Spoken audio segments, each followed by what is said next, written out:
We did everything together.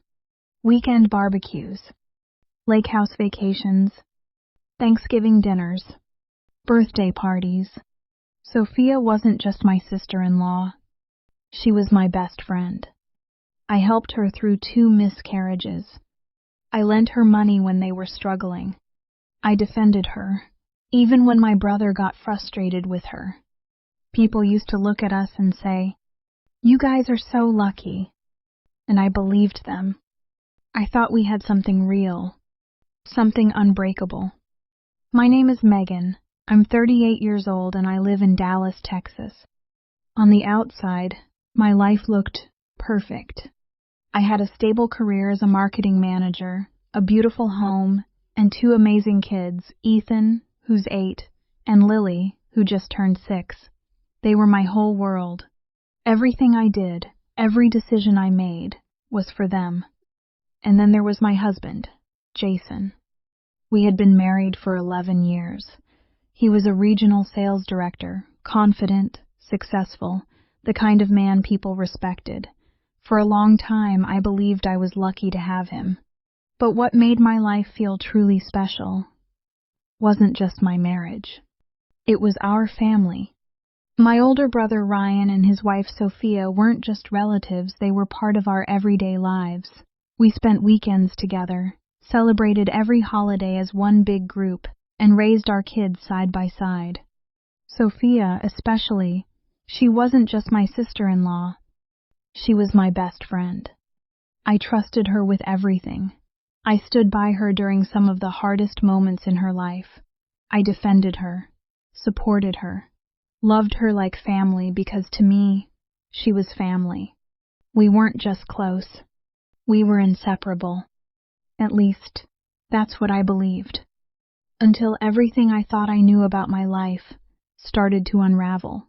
For years, we were what people would call the perfect family. Every weekend, we were together. Barbecues in the backyard, lazy afternoons at the lake house, holiday dinners filled with laughter and noise. Our kids grew up side by side, more like siblings than cousins. And Sophia, she wasn't just part of the family. She was part of me. We talked about everything, our marriages, our struggles, our dreams. She would call me late at night just to vent, and I would listen for hours. When she went through 2 miscarriages, I was there for her every step of the way. I cried with her. I supported her. I never let her feel alone. When money was tight for them, I helped without hesitation. Because that's what family does, right? People used to look at us, our photos, our gatherings, and say, "You guys have something special." And I believed them. I believed every smile was real. Every hug was genuine. Every moment meant something. I thought we had built something unbreakable. But the truth is, sometimes the most perfect picture is just the best lie. Looking back now, the signs were always there. I just didn't want to see them. Jason started going on more business trips. At first, it made sense his job required travel. But then it became frequent. Almost every month, he and my brother Ryan would leave together. Same destination, same timing. And somehow, every time they came back, there was this faint, unfamiliar perfume on his clothes. Not mine. At the same time, Sophia began to change. It was subtle at first. Then it wasn't. Her outfits became more revealing at family gatherings, tighter dresses, lower necklines, and she always seemed to position herself close to Jason, sitting next to him, laughing a little too hard at his jokes, touching his arm when she spoke. I told myself I was imagining things. But then there were the messages. Jason was always on his phone, smiling at texts late at night. I remember waking up once around 2 a.m. and seeing his face lit up in the dark, typing quickly. When I asked who it was, he said, "Work." And Sophia? She started praising him constantly in front of everyone. "You're such an amazing husband. Megan is so lucky. It sounded like a compliment, but something about it felt wrong, like I was missing something everyone else already understood. I started to feel it more and more. The distance, the coldness, like I was slowly losing my husband, but couldn't explain why. So I did what anyone would do. I spoke up. I told my mom how I felt. I told my mother-in-law that something didn't seem right, that Jason was different, distant, like he wasn't really there anymore. But instead of concern, I got dismissed. You're overthinking. You're being insecure. Don't create problems where there aren't any. Every conversation ended the same way.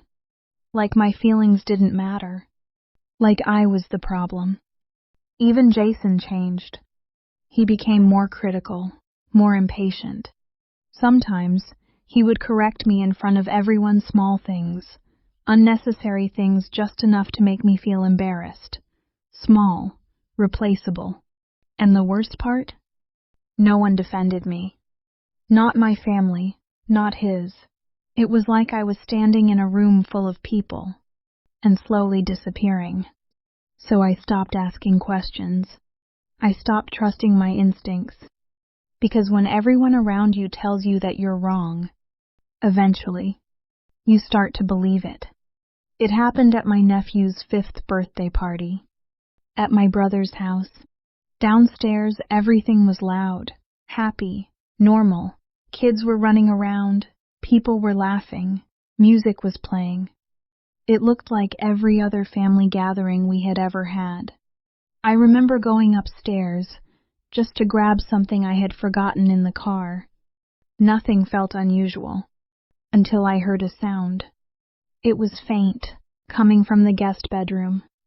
The door wasn't fully closed, just slightly open, and something in me told me to look. I walked closer, slowly. My hand touched the door, and I pushed it open. And in that moment, everything stopped. Jason and Sophia, kissing, his hands under her dress, her body pressed against the wall, like they had done this 100 times before. They didn't even notice me at first. Not until I dropped the gift bag. The sound made them freeze. Sophia gasped. Jason turned around. His face went pale. Megan, it's not what it looks like. But I didn't say anything. Not a word. I just stood there, long enough to see the truth clearly. Then I pulled out my phone, pressed record, and walked away. I drove home alone that night. I don't even remember how I got there. My hands were shaking on the steering wheel. My vision blurred from tears I couldn't stop. And yet, by the time I walked through the front door, I was completely silent. I didn't call him. I didn't confront him. I didn't break anything. Because deep down, I knew this wasn't something I could afford to lose control over. That night, I didn't sleep. I thought. I replayed every moment, every sign, every lie I had ignored. And by morning, I had made a decision. If they had been lying to me for years, then I would make sure I knew everything. I installed hidden cameras in the house. Voice recorders. I watched. I listened. And for the next 3 weeks, I became someone they would never suspect. The perfect wife. Calm, supportive, unaware. I smiled at family dinners. I sat next to Sophia. I looked Jason in the eyes, like I didn't already know. But behind that silence, I was collecting everything. Every word, every movement, every piece of truth they thought I'd never find. And what I discovered was far worse than the affair itself. What I uncovered was worse than anything I could have imagined. It wasn't just an affair. It was a conspiracy. My parents knew. His parents knew. My brother knew. Aunts, uncles, people I trusted my entire life, had known for over a year, and they said nothing. They sat across from me at dinner tables, celebrated holidays with me, watched me smile, while they all shared the same secret behind my back. Their excuse? Jason and Sophia seem happier together. We didn't want to break up the family. Break up the family? They had already destroyed it. But it didn't stop there. They weren't just hiding the truth. They were helping them. Quietly. Strategically. Jason had been transferring money, moving assets, planning a future with Sophia, and they supported it. They planned for him to leave me, take the house, take the kids, and leave me with nothing. My own brother stayed silent, because he was afraid of losing money, afraid of losing status. In that moment, I realized something that broke me even more than the affair. I hadn't just lost my husband. I had lost everyone. So I stopped reacting, and I started preparing. I didn't cry in front of them. I didn't ask for answers, because I already knew the truth. What I needed now was proof. Real proof. The kind that couldn't be denied, or twisted, or explained away. I hired the best divorce attorney I could find in Texas. Then I hired a private investigator. Quietly, carefully, I gave them everything I had collected. And together, we started building a case. I documented everything. Every message Jason sent, every late-night call, every hotel receipt, every financial transaction he thought I'd never notice. But the most important part was the conversations. I recorded them. Family dinners, casual talks, small moments where people let their guard down, moments where they admitted they knew. Piece by piece, the truth became undeniable. And the more I uncovered, the calmer I became, because I realized something powerful. They thought I was weak. They thought I was blind. They thought I would break. But what they didn't understand was this. I wasn't planning to confront them. I was planning to expose them, all at once, where none of them could hide. I told them it was a family emergency, something important we all needed to discuss, so they came. My parents, his parents, my brother, Sophia, Jason, all sitting in my living room, just like we had done 100 times before. Except this time, I was in control. Once everyone arrived, I locked the door. No one noticed at first. They were too comfortable, too confident. Then I picked up the remote and turned on the TV. The first video started playing. Jason and Sophia.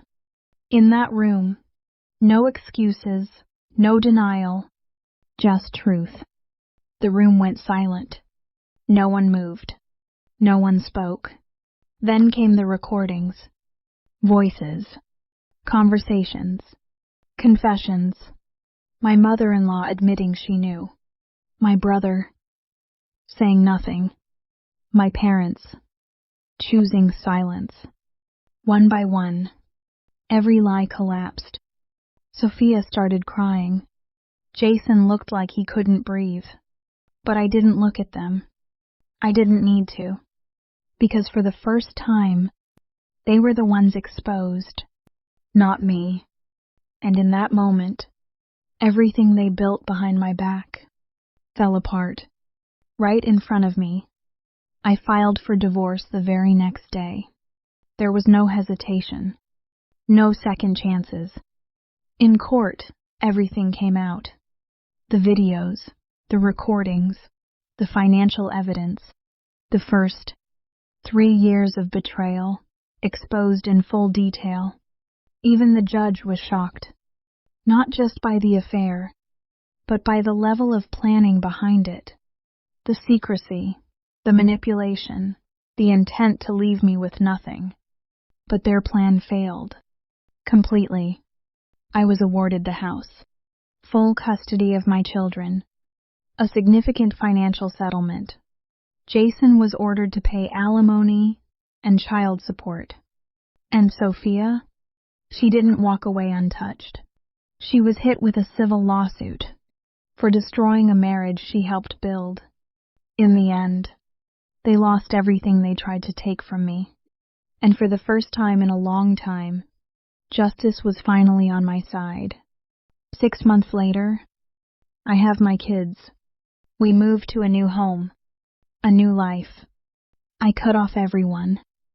No calls, no holidays, no second chances. The family? Destroyed. My brother divorced Sophia. Jason lost everything. And their love didn't survive reality. Now he lives alone, in a small apartment, struggling to see his kids. And me? I finally have peace. I lost my family, but I didn't lose myself. They chose betrayal. I chose truth, and I won. If your entire family betrayed you like this, would you forgive them? Or destroy everything like I did?